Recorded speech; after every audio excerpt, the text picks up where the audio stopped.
State of Fear, where terror is homegrown. Join us as we take a drive down dusty back roads and discover the obscure and dark history of this country, human and otherwise, that lurk in your backyard.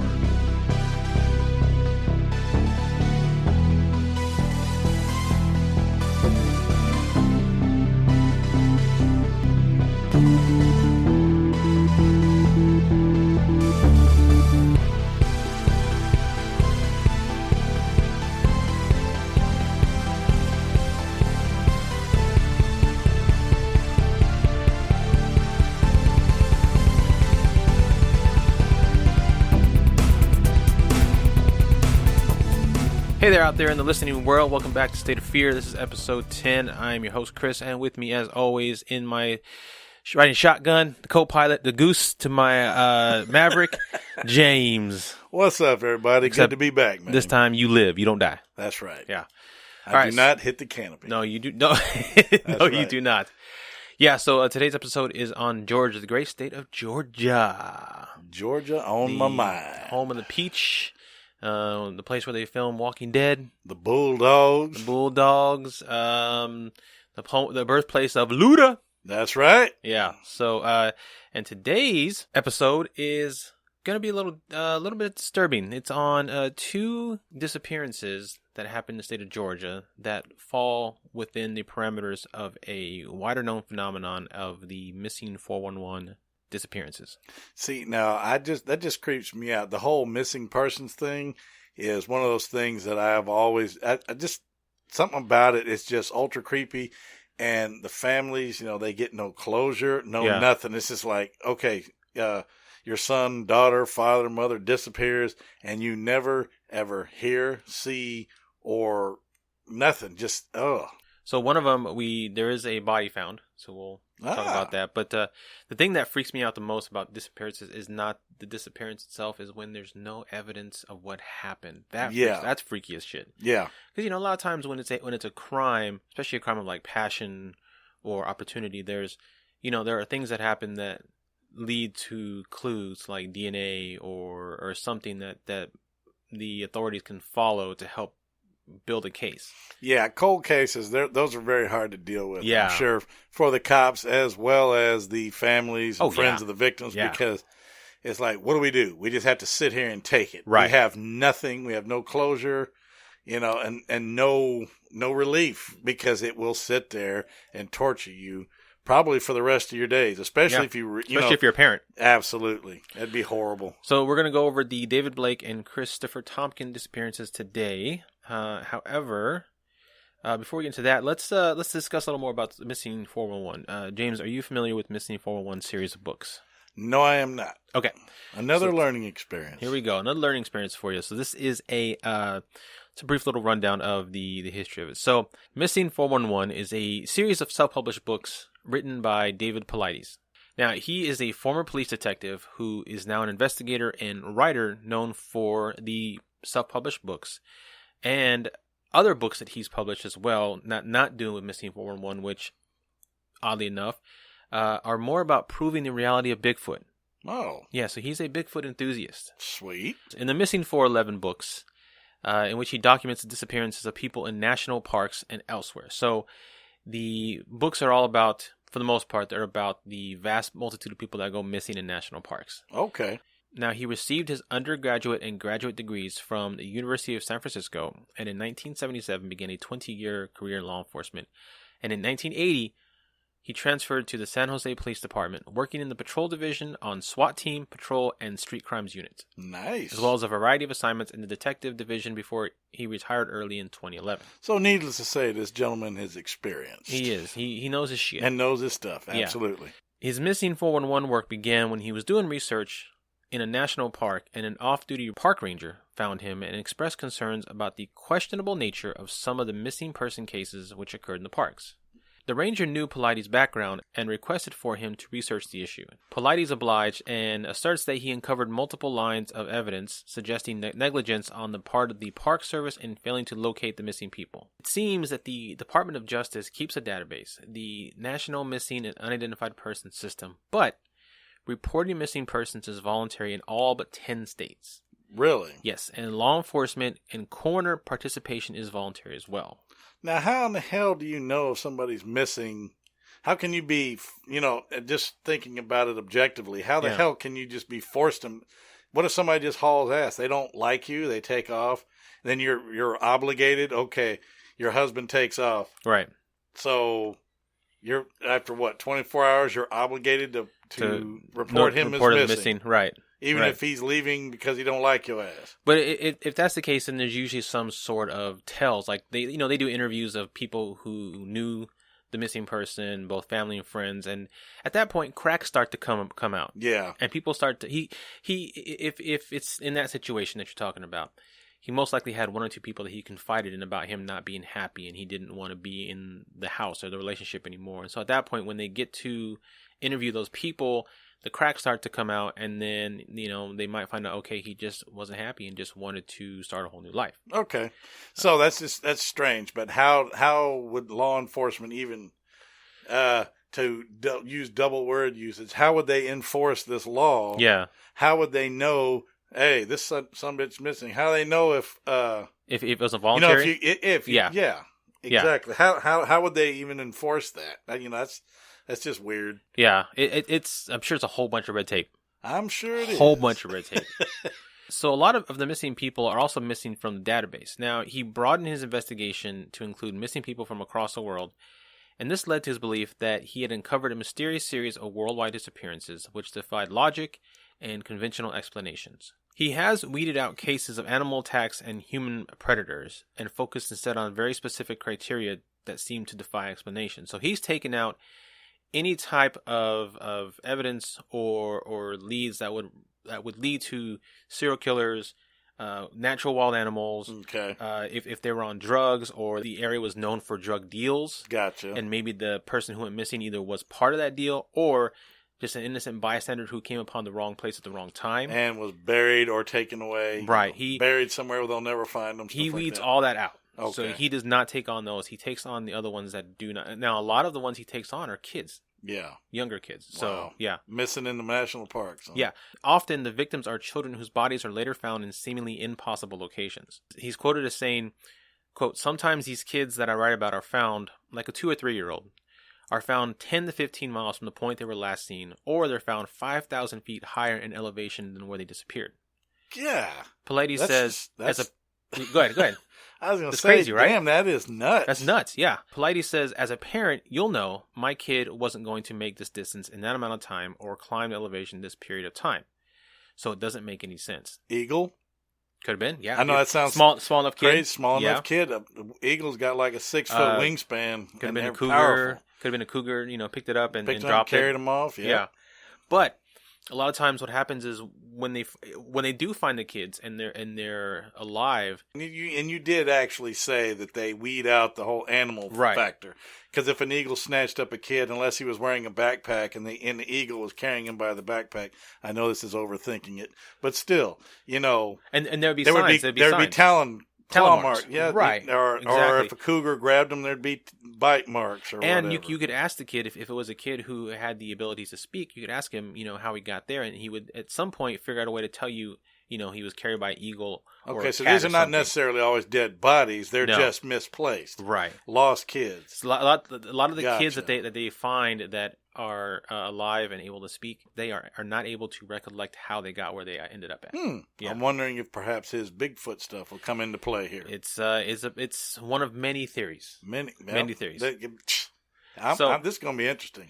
Okay, let's briefly discuss some of the more interesting cases that don't take place in Georgia, but they are some of the more typical type of missing 401 cases that I wanted to bring up just to kind of give the audience a sort of base test. An appetizer. Appetizer, there you Absolutely. go. Okay, so the first one is Stephen Kubacki. In February 1977, a 24-year-old man named Stephen Kubacki was cross-country skiing through the snow near Lake Michigan. Once he reached the edge of the lake, he took his skis off to sit down and rest. When he got up to leave, his own tracks were gone and he became lost. Damn. The last thing he remembers was walking through the snow, feeling numb and exhausted. He then blacked out. In the blink of an eye, it was spring. What? Yeah, and let me repeat that. In the blink of an eye, it was spring. He was lying in a grassy field in the middle of the forest wearing clothes that weren't his. Sitting next to him was a stranger's backpack containing running shoes and glasses that did not belong to him either. He hiked to the nearest town and asked a local resident where he was. They told him he was in Pittsfield, Massachusetts, not Lake Michigan. That is like 700 miles from where he'd been skiing. That's what I was going to say. It's a long way. His aunt and father lived in Pittsfield, so he knocked on his aunt's door, and she was shocked. The entire family was shocked to find him.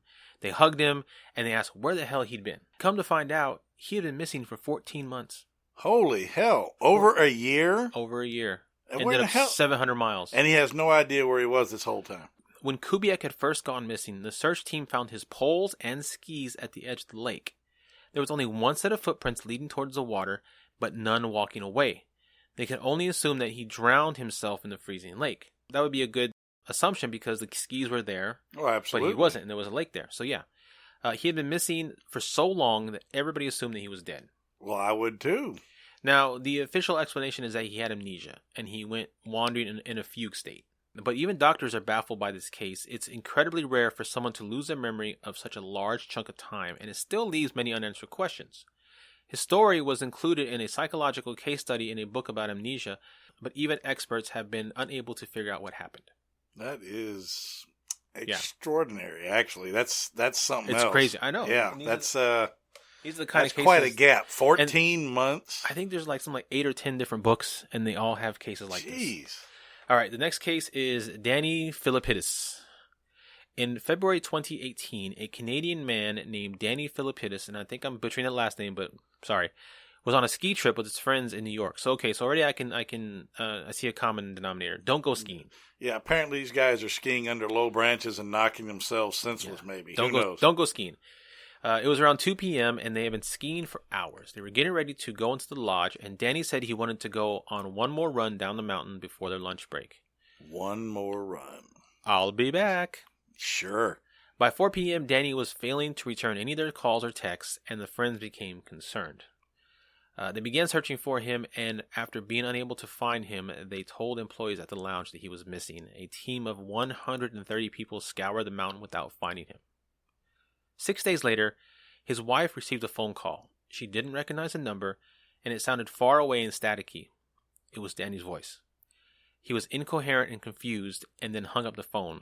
When she called the number back and pleaded with him to call 911 for help, he did so. Okay. He had no idea where he was, and he just described his surroundings. When the paramedics finally found him, he was still wearing all of his ski gear and in need of medical assistance. And that was 6 days later, you said? Yes, 6 days later. That's a little bit better than 14 months, but still, 6 days. Yeesh. Yeah. He was holding a brand new iPhone, and someone had cut his hair. What? Yeah.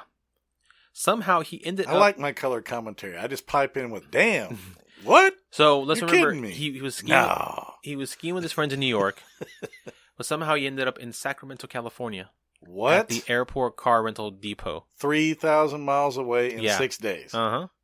He couldn't remember how he got there or had any idea what day it was.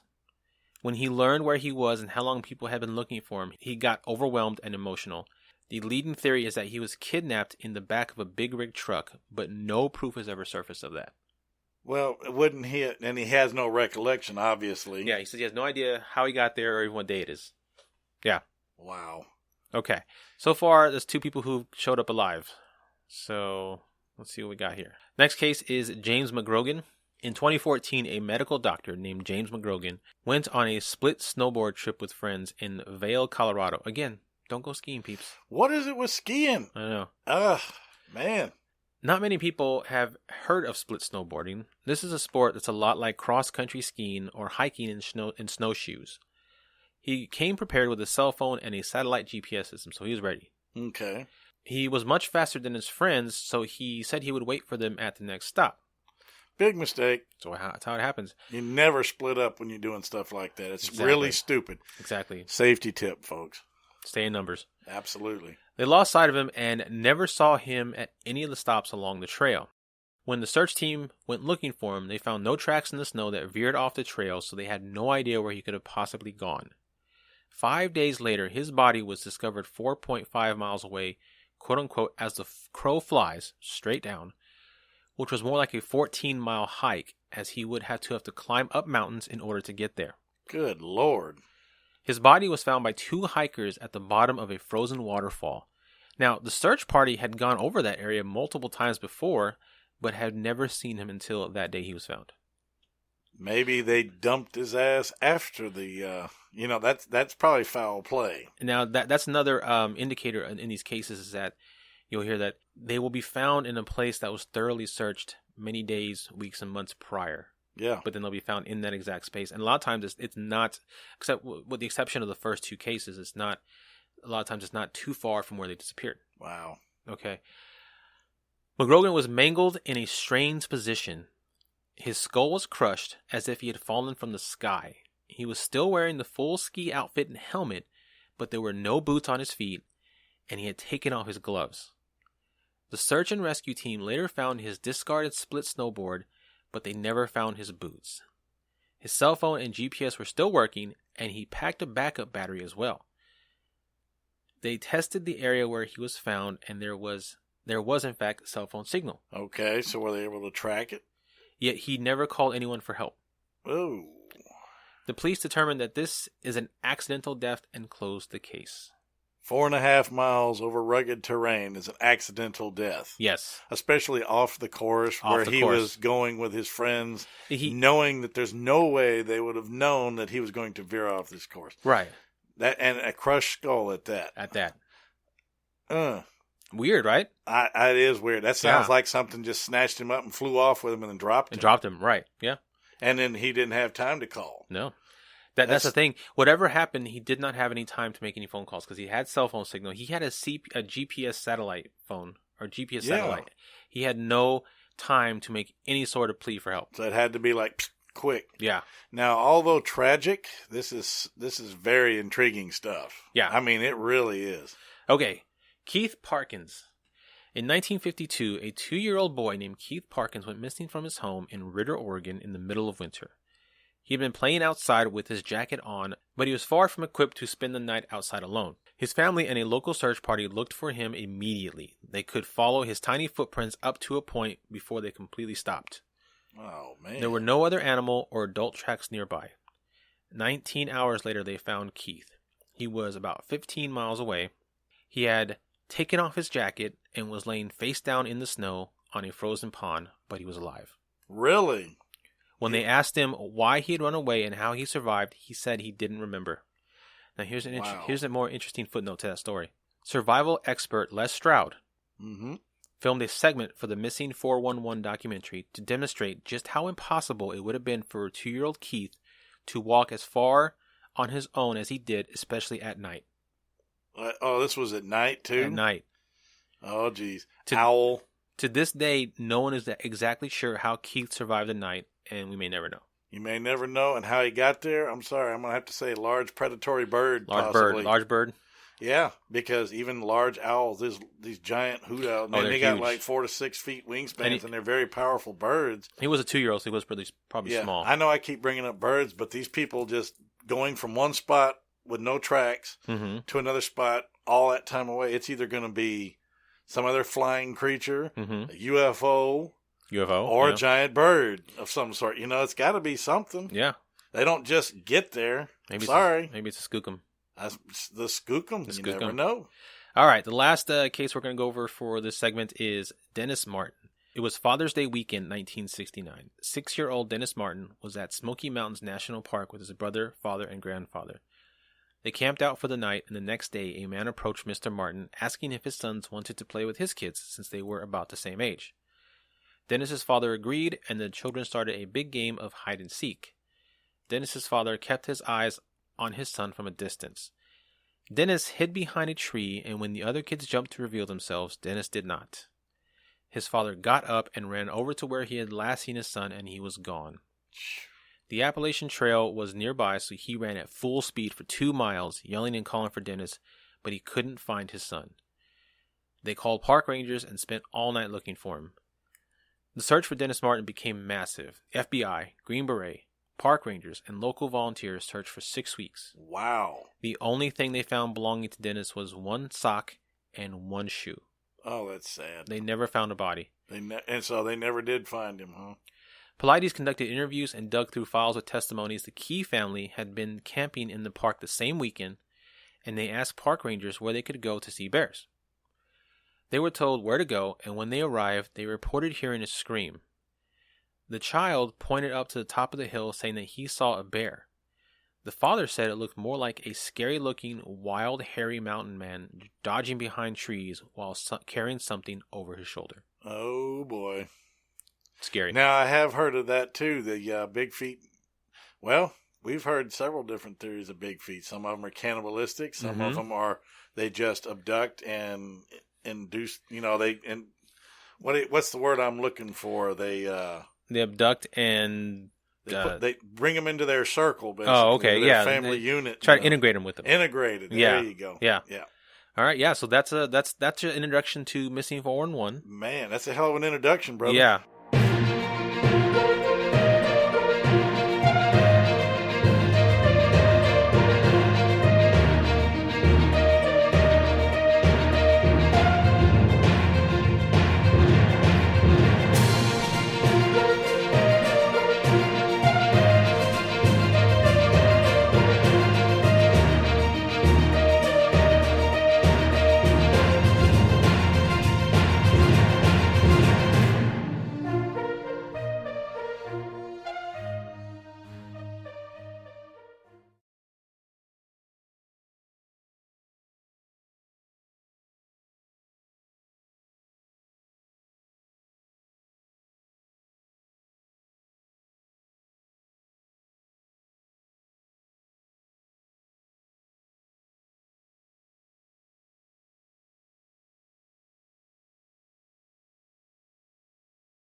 And so we will get on with the main two Georgia disappearances in a minute. But first, let's get to weird news of the day.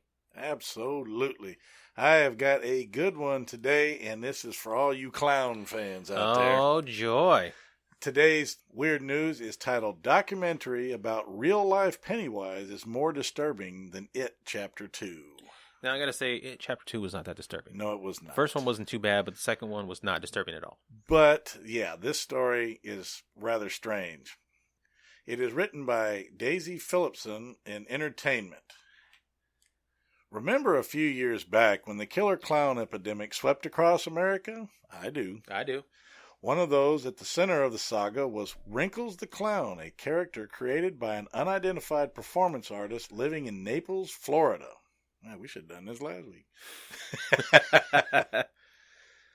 Depending upon how much of a horror junkie you are, you may or may not be pleased to know that a documentary on the elusive figure has just been released in the U.S., although it is still awaiting a U.K. release date.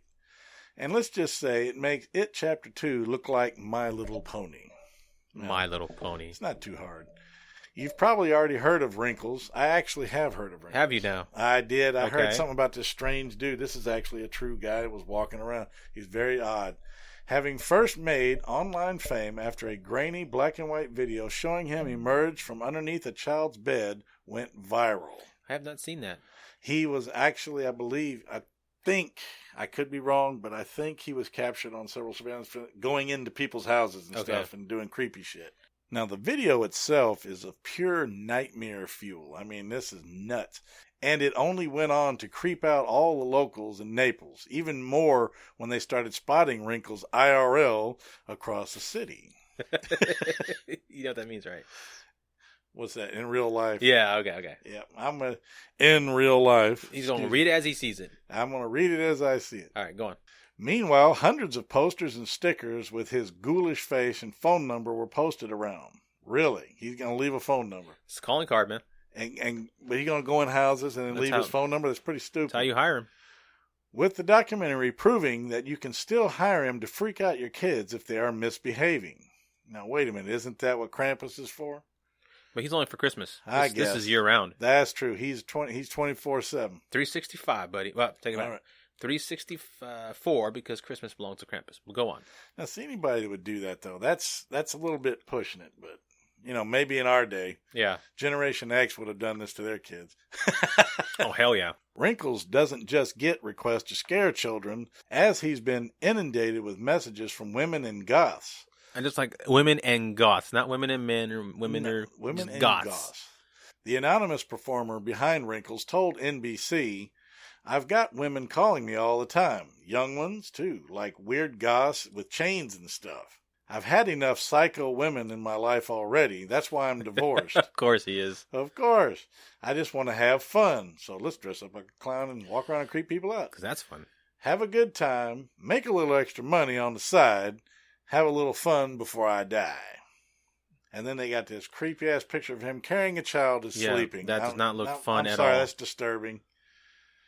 Pennywise has nothing on this get-up, which consists of a red polka dot onesie and a mask with blacked out eyes and rough red lips.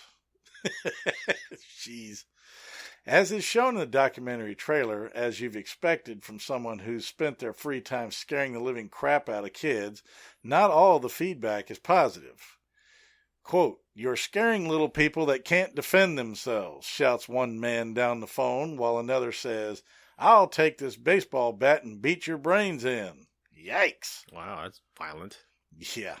Nonetheless, it would appear Wrinkles is keeping his gig up and somehow managing to maintain anonymity, although the film sets to uncover some of the mysteries about the man behind the clown mask, and I think that would be smart. Yeah.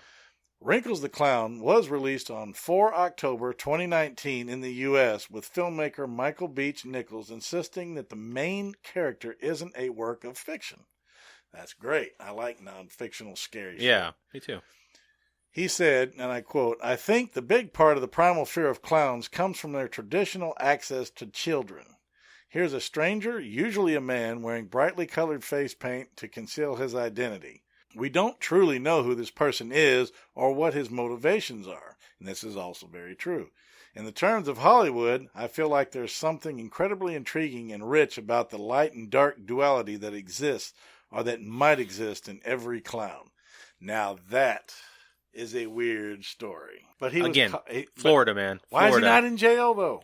If he was caught in even one house on a video surveillance coming out from under some kid's bed, either that or he might have created it, but it didn't really say that. I'm pretty sure that he did it with permission of the family. Yeah, because I'm sorry, I had to put a cap in his ass. Well, not just that, but if in fact he did, if he was on like 4 videos coming out of underneath kids' beds without anybody's permission, then that's four pieces of evidence that he broke and entered. Exactly. And then he's going to put his phone number everywhere with his face. So I'm pretty sure like the parents being jerks probably, hired him to scare the hell out of kids. I guess it's probably a promotional video, but yeah, I didn't really say it. But that's okay. But that is some creepy stuff. Good story, because I know you love them clowns, brother. They don't scare me anymore. I mean, as a kid, they scared the heck out of me. But now they just, like, he looks sad, and it's a sad life. He does. Yeah.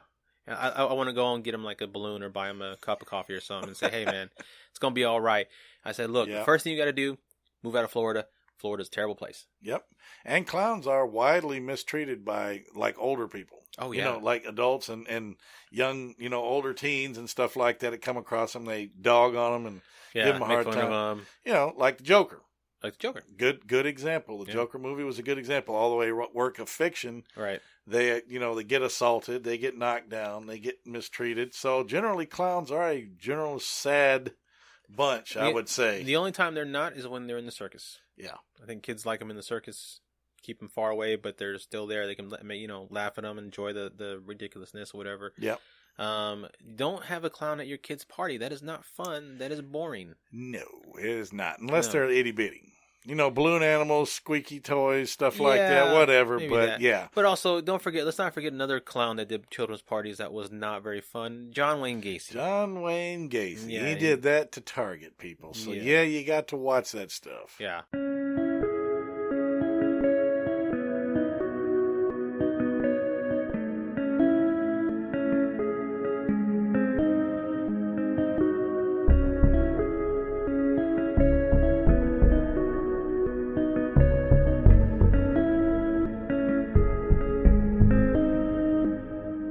Now let's get into the main topic of today's episode, the disappearances of David Blake and Christopher Thompkins. The first part is going to be on Blake's disappearance, and all the research comes from a few articles online from strangeoutdoors.com, which I just found, which is a really cool website which has a ton of information on things like this as well as other type of weird occurrences that happen all while outdoors. So it's a really neat website to go check it out, strangeoutdoors.com. Article on mdjonline.com and 11alive.com. Nice. The Kennesaw Mountain Battlefield Park is a Civil War battleground located between Marietta and Kennesaw, Georgia. A series of Civil War battles in the Western Theater in and around the Atlanta, Georgia area took place in the summer of 1864 in what would come to be called the Atlanta Campaign. Interestingly, the name Kennesaw is derived from the Cherokee Indian Ganisaw, which means cemetery or burial ground. It was here on March 9th, 2018, that police would find the car of one David Blake, 25, of Marietta, Georgia, parked off Highway 41 with his hiking bag and keys in the cup holder. 2 days earlier, on March 7th, 2018, Blake, who was 6'1", 155 pounds, was an avid hiker and outdoorsman and was very familiar with the park and its multiple trails. That morning, his mother, Neil, was the last person to see him and remarked that he was acting very normal and his easygoing self. Before he left, he told her, "Love your mom, see you later," like they always do. Indeed, his family said he seemed completely normal and didn't give into any high-risk behaviors or illegal activity. So for him to go missing was beyond their belief. Blake left for a hike, but he didn't plan on camping in the forest that day as he had left all his camping gear at home and was planning on returning later that day. According to authorities, Blake's cell phone was last used on March 8th to send text messages. He didn't show up to work that day and he didn't call in, though he just sent some texts. On March 9th, authorities found his car with the hiking bag and keys inside, and using the location data from his cell phone ping, began an extensive search. Over 70 individuals, many from Cobb County's Community Emergency Response Team, scoured the wooded area not far from where Blake's car would be found. The team searched multiple areas, including areas over near Stillsboro Road and Barrett Parkway. Now remember that for later. They even deployed a helicopter and bloodhound that day and would continue to search for 8 hours before calling it. Wow. Yeah. The next day, on March 10th, the team went out again, searching areas further, and brought cadaver dogs, who would find no indication of a decomposing body. Their search would last another 8 hours before once again calling it. Now the search continued each and every day, and each day would yield no more additional clues for investigators. Discussing the team's further search tactics with reporters, Chief Ranger Anthony Weingar with the National Park Service stated such, quote, "We have a very good idea of where people go in this park and where people seldom go, and we are concentrating on the places where people seldom go. This place is so busy. My theory is that if he were here and he was hanging out somewhere near the busy places, he would have already been found. So we're going to the places where we know people don't go very much, and there aren't many of those here." Now, if any of you actually do venture into parks and trails and stuff like that, never, ever do this stuff alone. As a mountain person myself, right, it is a very foolish maneuver to do anything like this by yourself, right, and go off the known trails. Don't go off known trail, first of all. You know, because that way they stay. There's rules in every national park. Right. I mean, I'm sorry to interject, but there's rules in every national park, especially with giant loop trails and things like that, where you backpack. You are supposed to go to a certain spot and camp. You're not supposed to go any farther. You're not supposed to deviate this way. And then you're required to sign in. You know, we do that at the base trails everywhere I go in Colorado. There's base trails. They have sign-in books where you put your name. So if you disappear up there, right, they'll see that you came in but didn't go out. So yeah, I mean, there's these rules are in place to keep you safe, to keep you safe, and to keep the park safe, because they don't want you going off somewhere to start a fire. Well, it's like I said, and say like you stop for camp one night, right, and then you go to the second spot. You sign in, but you never sign into the third spot, and you're reported missing after a few days. So they start looking between spots 2 and 3. So that narrows the search. Exactly. So please, if you go out in any of these places, stay on the trails and be safe. Yeah. Go ahead, brother.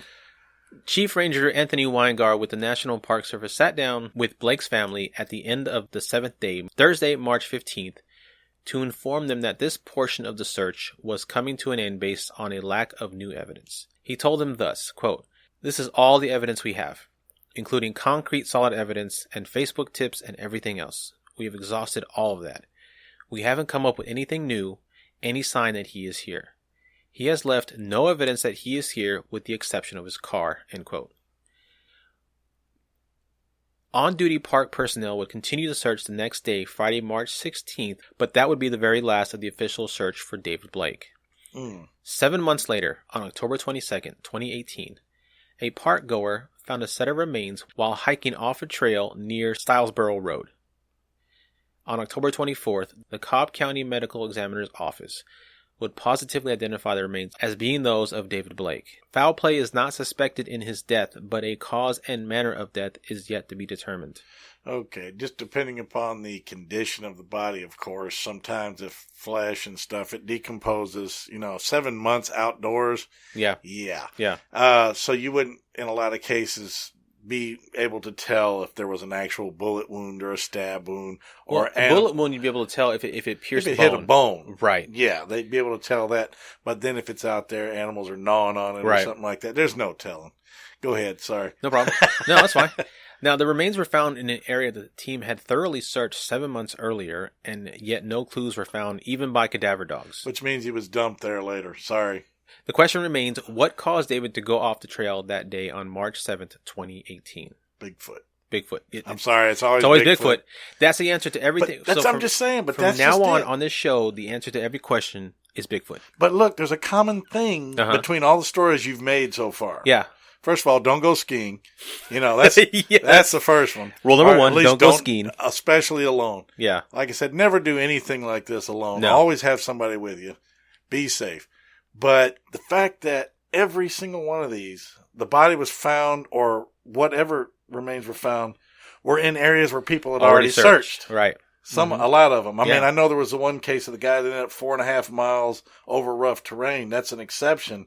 But for the most part, they're all found where they already looked. Again, not very far, yeah. So that means maybe the foul play did occur. Right. And then they were dumped later after the search had been conducted because people said, okay, they've already looked here. Now I'll go dump him here and nobody will ever find him. And that would probably be a good suggestion or a good possibility if the killing was like a one-time sporadic or passion kill. Yeah. Not a serial killer, because serial killers usually have dumping grounds where they dump multiple victims. Yes. And if they don't find multiple victims in an area, they may not be looking for multiple victims, but if they find a set of remains in an area, they're going to be looking around the area for more or any other clues. But his cell phone wasn't used. No. Again, he wasn't in the area where they searched. Nope. Then he shows up in the same kind of area around the general area where they were searched, including dogs, which dogs are on it. I mean, cadaver dogs and bloodhounds. Yes. They could track you through a snowstorm. Absolutely. They are. Their sense of smell is the greatest in the world. It's fantastic. Yeah. That's what they're there. That's their general purpose. They're so ingrained in what they do DNA wise, just like in their mannerisms, that they have to do that. They have to track. They have to smell. They have to do their job. Otherwise, they are not happy dogs. Because like I said, it was either Bigfoot or foul play or chupacabra. I'm sorry. That's just the way I think about it. I think because I'm sorry. I'm going to walk over here. Mm-hmm. Nothing's there. Right. Okay, there's nothing here. Let's go. 7 months later, the body shows up and it's already decomposed. So what I'm taking away is that I'm picturing Bigfoot snatching this guy up, taking him back to his cave, killing him, eating him, and then saving some for later. But then later on, goes back to where he found him, pulls out a lunch sack, pulls out his bones, starts gnawing on him for like a lunchtime snack, and then drops him on the ground like we do chicken bones. That's it. Just leaves him there. Yeah. And there's what other real explanations are there for something like this? I mean, there are probably a couple, but the problem is we don't have evidence of anything, so we have no idea what exactly is going on. All we can do is speculate up to this point. Yeah, and the speculation is actually quite intriguing. It's more fun, very actually. fun. Yeah. It's very fun. All right, so the final story for the night is But sorry, Dave. It's not good anybody ever has to die or disappear like that. I mean, you just went up there for a hike for a nice day and you got killed. So. Yeah. All right, Christopher Thompkins, the Information for this segment also comes from 3 different websites. Medium.com, Exit 9 Investigations did a really good write-up on it.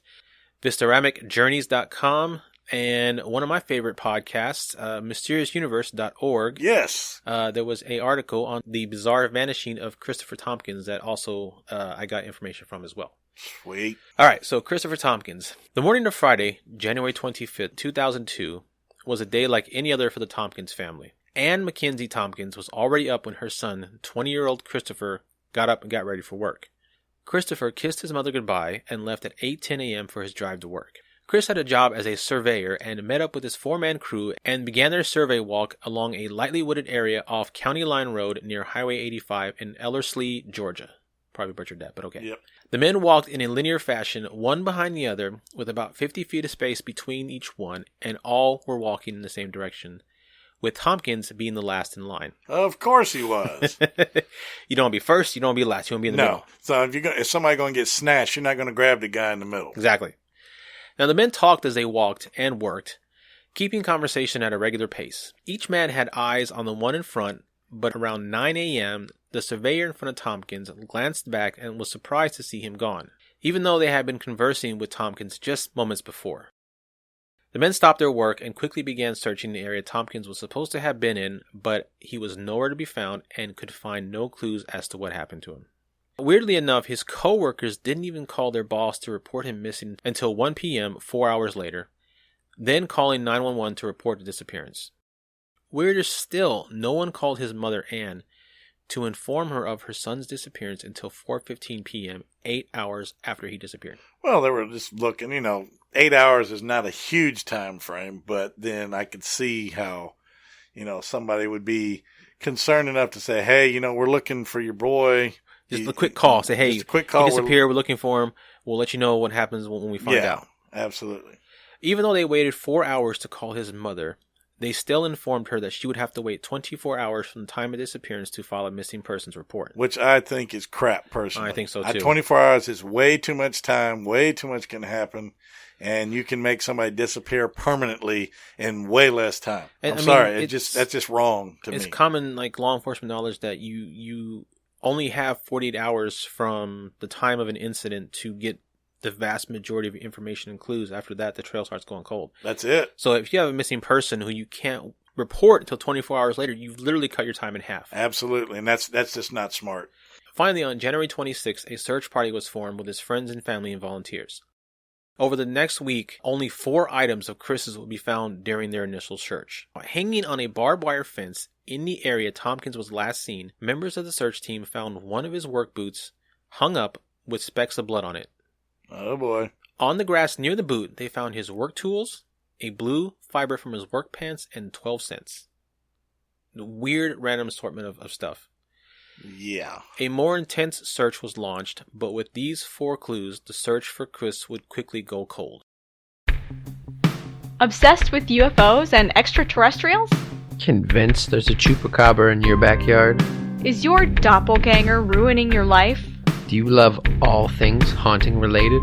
If you answered yes to any, or none of these, then these are the mostly sensical, slightly drunken ramblings for you? Question mark? I'm Emily. And I'm Joel, and we're the hosts of Drink Drunk Dead. Join us, our 2 cats, Emma and Otto, and our house ghost, every week as we have a few drinks, discuss all things paranormal, and raise a toast to our ghosts.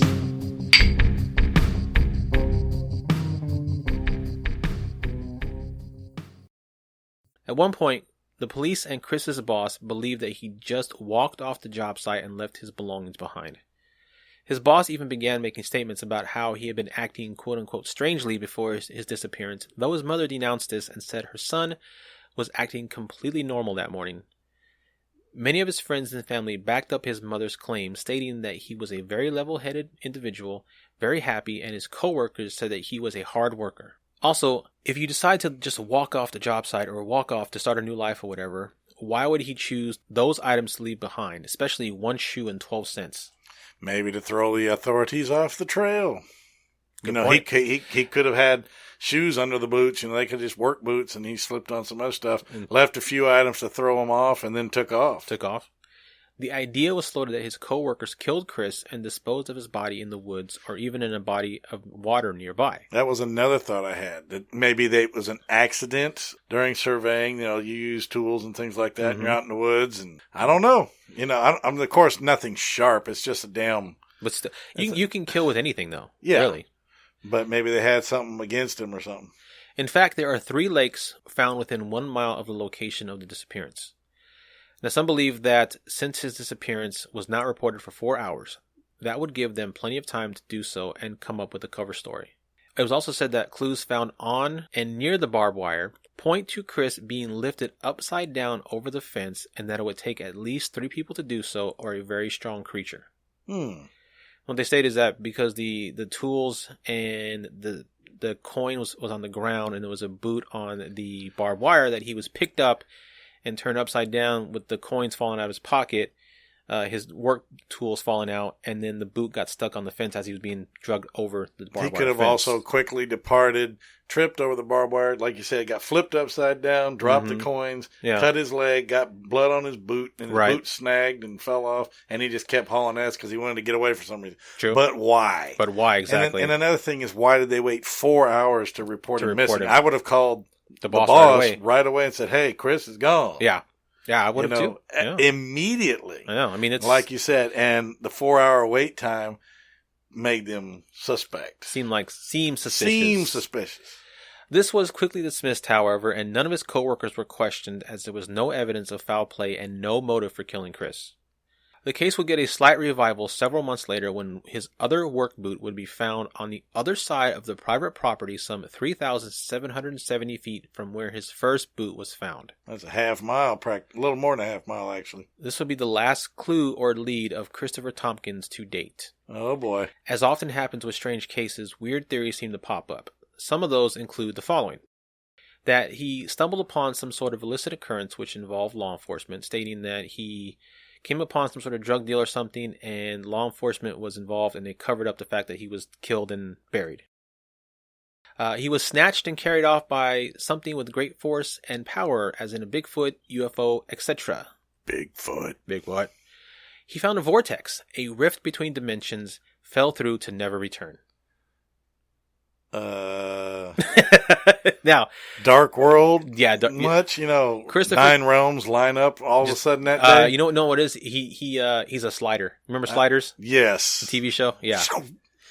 Christopher Thompkins remains missing to this day. He stood 5 feet 7 inches tall, weighed 124 pounds when he disappeared, and had a tattoo of an ice cream cone bearing the name Chris on his right arm. A Joker's head wearing a hat is attached to the top of the ice cream cone. He was wearing work clothes, black shirt, blue and gray plaid jacket with a gray hood, and navy blue Dickie work pants. Now, if anybody has any information on Christopher Thompkins or thinks they've seen him, call the Georgia Bureau of Investigation. They've had over 20 different agents working this case since it started. Golly. Yeah. And just gone. Like that. Never found again. No other clues. Yeah. Ugh. Yeah. And like I said, and you wait that long. Sorry. Right. It's a little weird. Yeah. Turn around, he's gone. Hey, man. And you call the boss. Hey, if he was like the site supervisor, I think he was in charge of this team. Right. He's like, hey, dude, hey, boss, he's gone. What the hell? Yeah, so... immediately report. But see, like you said, a 4-hour window. If they had had a disagreement with him and they got in a fight and accidentally killed him, and then they make... I don't know. And I mean, if I think that I could go in 1,000 different directions. If he had been dropped in one of the lakes nearby, at some point his body would have been found by a construction crew or worker or something, or somebody dredging the lake for a different reason altogether. Georgia's got gators, though. There you go. Well, they could be gators in the lakes. True. Good point. Could have got snarfed up. You never know.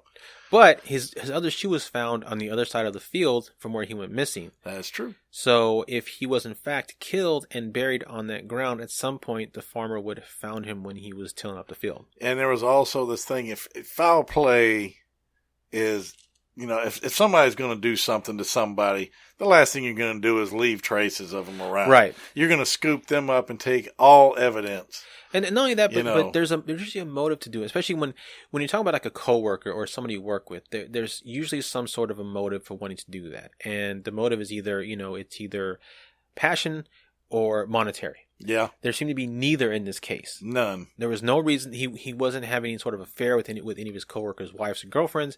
The 4 workers and his parents did not benefit monetarily from his death. Nope. There was no motive for him to have just gone missing, and even if. Just take that back. Even if they wanted to benefit monetarily, many times they would have had to have proved that he died. Yes. He was dead. And they did not have and that it wasn't a suicide or something like that. It would have to been, Or if he did like a Breaking Bad thing, he maybe have been in some kind of trouble and hired somebody to make him vanish. Right. Could have. Give him a new name, identity, move him to another whole state. Yeah. I mean, it's not too far-fetched. That happens all the time. Yeah, but we'll never know. Never know. But, man, I'm going to tell you what, that was interesting, brother. Yeah. Good subject. I mean, that, and see, I feel like that along with, like, serial killers or whatever, I mean, that's genuinely creepy because these people, for the most part, according to their friends and family, they were just doing a normal routine thing. Yes, and this ain't no fictitious story. This is real life stuff. And they just disappear. So, and the last 2 were in 2002 and 2018. This was recently. Very recent. In this hugely overpopulated world with technology, and everybody has cell phones. Even a 5-year-old kid has a cell phone. For somebody to just up and vanish like that, and can't be found. Yeah. That's one of the things that scares the hell out of me more than anything else is the fact that you can disappear. Because you hear people talking about people being kidnapped or any of that stuff, and they have the Amber Alert, whatever, and I don't know, 7-8 times out of 10 they find the individual, which is great. But there's still cases like this where they can't find even a single solitary lead on what happened to him. Yeah, and anybody who's doing anything foul, if they make a good clean break, they're not seen, they can dispose of that body anywhere and take their time doing it, and nobody will ever know. Yeah, it's frightening. But the items in the area still leave some kind of mystery. I mean, that's 12 cents. His work boots, 12 cents. 12 cents. Not even a wallet. No wallet. No, just 12, because if he had his wallet in his back pocket, if he in fact had been lifted over or had gone upside down, and his wallet should have fallen out too. Yeah.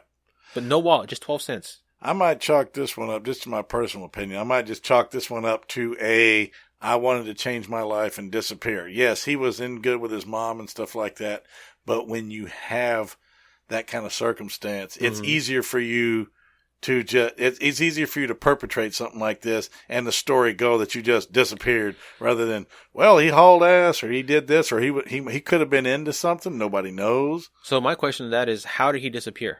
That's what I'm saying. I think he just hauled ass. Hauled ass where? Don't know.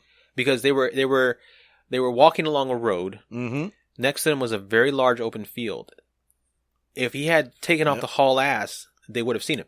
Possibly. I mean, there's nowhere for him to hide. There's an open field. They would have seen him hauling ass across the open field.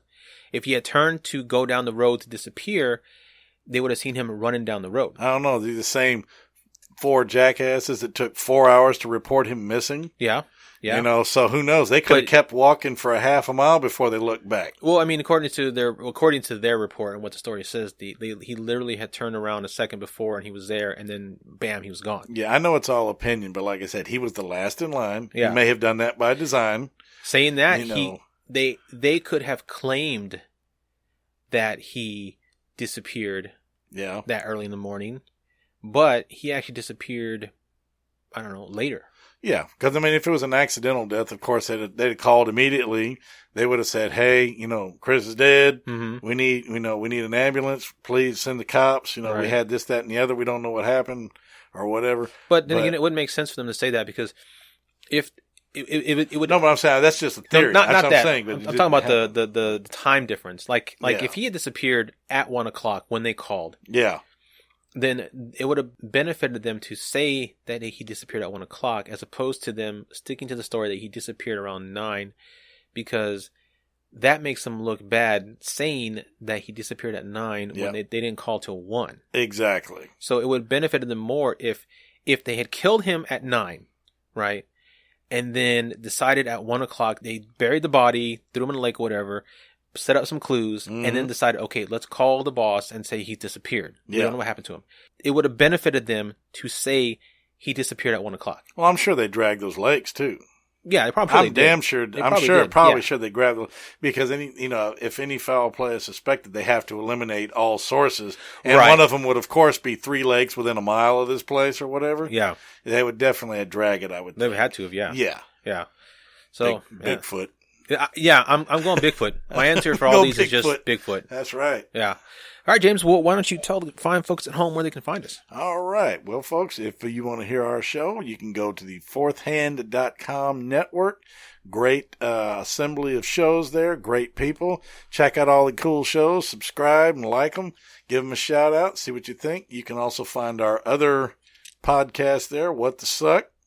And you can also find us on Facebook under State of Fear. And we are also on Instagram on State of Fear. You can also hear our podcast on basically all your favorite platforms, Google Podcasts, Apple Podcasts.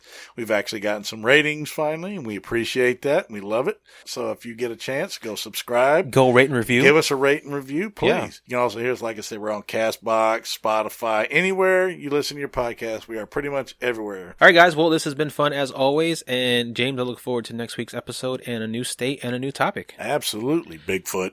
Yeah, it's always Bigfoot. Always Bigfoot. All right, guys, we'll see you. You bet. Take care, y'all. Oh, and don't forget to stay tuned for the personal encounter stories coming up right now. Our first personal encounter comes from the site ghostsofamerica.com from Georgia, titled Jekyll Island Ghost Sightings. Submitted by Vivian. I stayed with my husband on the Jekyll Island Resort on December 26, 2019 in room 2208. At around 5 a.m., I heard a noise, and I felt like an arm laid across my stomach. I thought it was my husband's arm, but when I looked over, I realized that it wasn't my husband's arm. So I looked to the left of my bed, and there laid a little girl around 9 or 10 years old with black hair. Her arm was the one around my stomach. I touched her arm, and it was soft as a child's skin, and I said, "Que linda," which means how pretty. All of a sudden, the little girl raised her arm and said, "What is that?" I answered her, "How pretty." Then she just laid her head on my shoulder, 20 seconds or so, and she disappeared. It was a beautiful experience. I don't know why she appeared and why her soul is still lingering on Earth. Our next encounter comes from the National UFO Reporting Center. It occurred on December 25th, 2009 at about 1 a.m. and was reported on July 27th, 2010 in Calhoun, Georgia. The shape of the object was oval. The duration was unknown. Cannot recall the events inside the craft. We were loading up the Jeep Cherokee to drive to a family member's house when Anonymous looked toward the sky and noticed some crafts zigzagging across the horizon. Next, there was a flash of light, brighter than the sunshine. When our vision recovered, we realized we were surrounded on all sides by these crafts. After 20 stressful minutes, the hatches to the crafts slowly began to open. A thick fog or smoky substance rolled out. The creatures then began to emerge. A dozen or so, small, brownish, with a liquid kind of skin. They spoke telepathically. The conversation started out with advancement of quantum mechanics and led swiftly to curt politics. What I believed to be the leader of one craft took my hand and led us into the larger of the crafts. The next thing I remember is waking up naked by the river. Our final encounter comes from the National UFO Reporting Center. It occurred on March 22nd, 2020 at 6 a.m. and was reported on March 22nd, 2020 at 6 p.m. Location was East Cobb, Marietta, Georgia. Shape was light and the duration lasted 20 minutes. 30 plus lights over Georgia, no sound, flying fast, one behind the other, southward. Approximately 5:55 a.m. today, I am walking from my car, and as always, when it's clear, I stargaze. As I'm walking, I realize there's movement. I watch satellites all the time, seen a lot of things I can and cannot explain, but this one worried me. I've witnessed incredible things in the night sky, but nothing quite like this. For 20 minutes or more, I watched one after the other of lights in and below the clouds, no sound whatsoever, one behind the other in a straight line, as if traffic on the road, They were flying south from my position. I quit counting at 38, and there's no telling how long this was going on before I noticed. Luckily, I had my phone on me this time, and it takes pretty decent nighttime photos, and I captured roughly 50 pictures of each one. Wow. What I was able to capture is incredible, and I'll leave it at that. Also, twice while taking pictures of the objects, I tried getting video. Unfortunately, the video could not pick up any light, but you can clearly hear no sound whatsoever. My videos as well as my pictures are dated and timestamped.